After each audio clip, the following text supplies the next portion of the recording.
playing your diatonic scale on the key of C sharp. That's what we are looking at today. Playing your diatonic scale on the C is different from how you play it on the key of C sharp.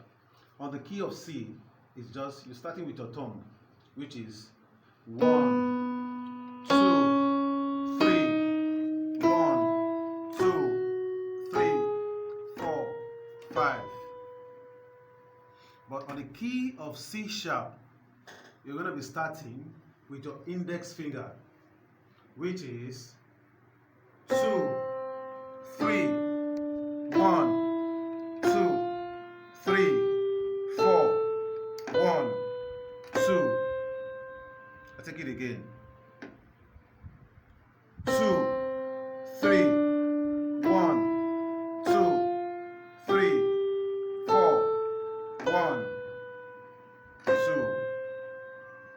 Then on your left hand, it's gonna be 3, 4, 5, 2, 3, 4, 5, 1. Again. 3, 4, 5, 2, 3, 4, 5, 1. So all together, you do it like this.